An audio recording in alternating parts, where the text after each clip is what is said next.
Katrine Ferling her. Og Celestine Andersen. Den her video, som vi har lavet her, den handler om mandens seksualitet. Ja, som mange af jer sikkert ved, så kan der være nogle nuancer, nogle forskelle på, hvordan mænd og kvinder både tænder, og hvordan deres seksualitet udvider sig og blomstrer op. Og mandens seksualitet, plejer vi at sige, er faktisk ligesom ild. Det vil sige, at den kan tænde meget hurtigt, ligesom når man stryger en tændstik, men den kan også meget hurtigt brænde ud.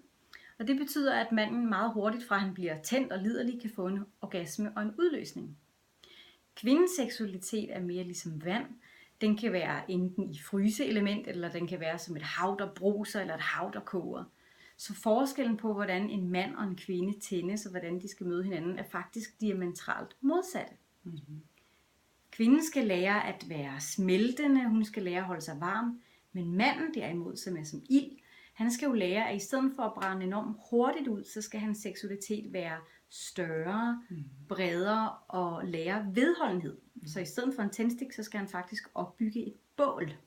Man kunne sige det på den måde, at han egentlig skal lære at rumme sin seksualitet. Præcis. Så på den måde, han lærer at både kunne holde sin rejsning længere, men også nogle gange kan være mere i forspillet og kunne være mere i liderligheden, at det hele behøver at handle om en hurtig orgasme. Ja.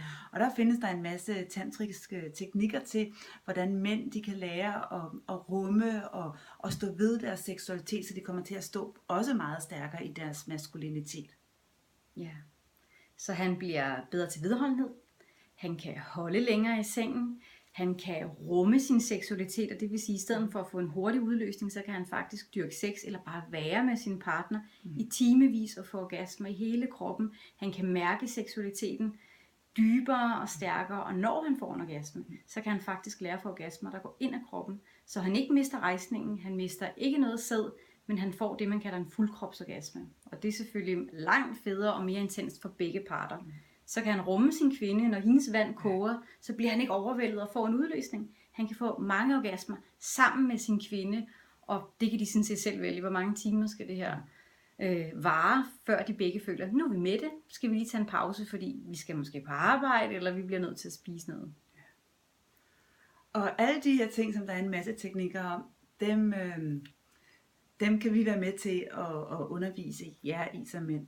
Og derfor har vi faktisk lavet et online program, hvor det er, at der er en masse øvelser i, som når man følger det her program, så bliver man meget mere klogere på sin egen seksualitet, og man får nogle teknikker til, hvordan man kan være både med sig selv på en anderledes måde, men også med sin partner. Ja. Så hvis du som mand gerne vil blive klogere på din seksualitet og lære at mestre nogle af de her teknikker, så følg med her. Hej.